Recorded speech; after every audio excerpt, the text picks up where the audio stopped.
Hello, my name is Nilesh Hanumanta Shinde and today's date is 23 June July 2021 and I am going to describe today's video topic. Today's video topic is methods uh, methods of multithreading. Before we go into topic of methods of multithreading, we have to know what is the thread.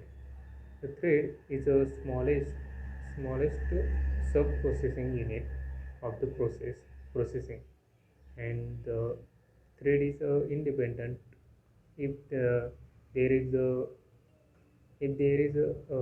exception is occurs at one thread, then the other thread will not be affected because of that, and the other thread is works as normally as normal. So that is the importance of the thread. Then now we discuss about the what is the multi-threading. So multi-threading is a process of executing multiple threads at the same time. For example, we are while we are using the mobile, we can use the multiple apps at a one time. Uh, that is the example of the multi-threading. So there are the multi-processing and the multi-threading. The both are used for the multitasking. Uh, so even if the multi-threading is used more than the multi-processing for the multi multitasking, because by using the multi-threading there is less memory area. They use less memory area, and they the threads are used the context switching between them, and because of this because of this there are also save the memory area while executing this thread. We can use the multiple threads at the same time. So mm, now we discuss about the what is the advantages of this thread multi-threading. Because of the by using the multi-threading, we can perform the different work or the different operation at the same time, and it is a major advantage of the multi-threading. And we can the multi-thread is does not block the user when the because the each thread is works as a separately and independently, and if there is a exception occurs in one thread, then it does not affect on the second or other threads. So if the one thread is not executing, then the other thread will not be affected because will not be affect by will not be affected by this. By using the multi-threading, we can perform different operation or multiple operation at the same time. So that's the importance or the advantages in the multi-threading.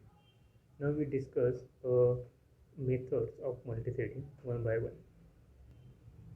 The first method is start and two circular bracket. That means start. The start is used for the thread. It is used to start a thread execution of the thread.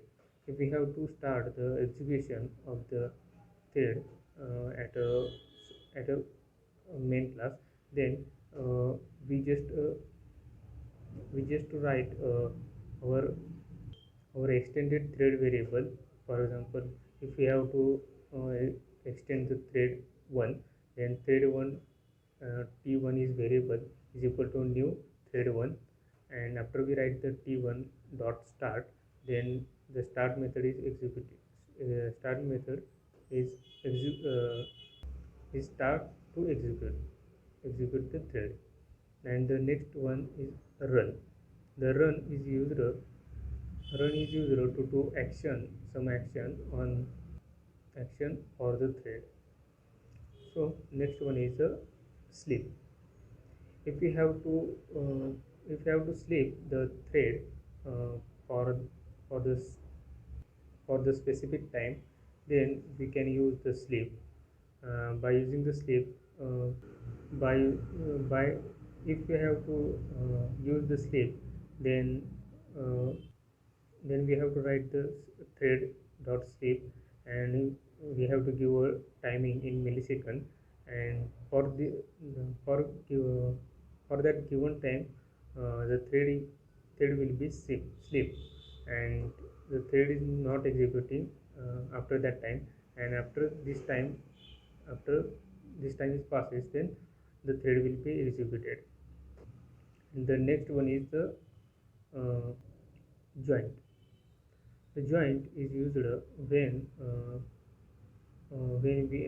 there is a two threads, and we have if we have to execute the first thread completely, and after that we have to complete the second thread and simultaneously. So at that time we use a joint. The joint is for used for the first thread is complete, and after that the second thread will be start to execute. Then mm, if you write if you write the if you write join in between the two threads, then the complete uh, first thread will be complete, and after that the execution of the second thread is start. This the joint is used wait for the uh, wait for the first thread to die. And the next method is yield method. The yield method is stop the executing of the current object, and it is allowed to executing of the other object temporarily. For example, if we have to stop the execution of our object of, of the specific object, and if we have to allow the other object to execute, then we use the yield. The next method is suspended method. The suspended method is used to suspend the given thread, or suspend the given thread. If we have to suspend state for a specific time, then we use a suspended. And the next method is resume. If we have to resume the uh, suspended method, then we can use the resume to execute of the suspended method. And the next is a stop method. The stop method is used to stop the execution of the thread. And if we have to stop the any thread execution of the any thread, then we can use the stop method. And the next one is the destroy method. If we have to destroy a specific thread or thread group and its subgroup, then we can use the destroy. By using the destroy, the all threads are destroyed. The group of the threads and subgroups this thread is also destroyed by using this. And the next method is its domain. Its domain is used to check uh, sorry its daemon. Its daemon is used to check the given thread is a daemon or not.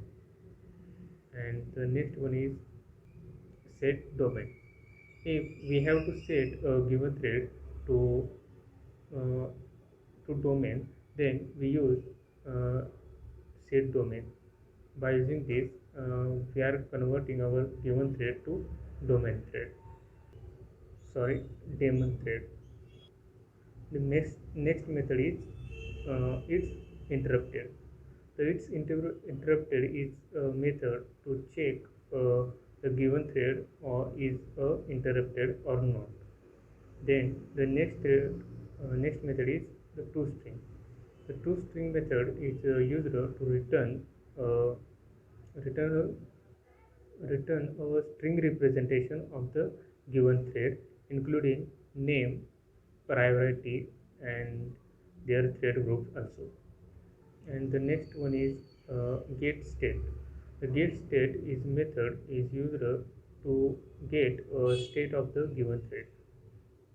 So that is the this is the some importance methods of the multi-threading, and that's all about the multi-threading and its methods.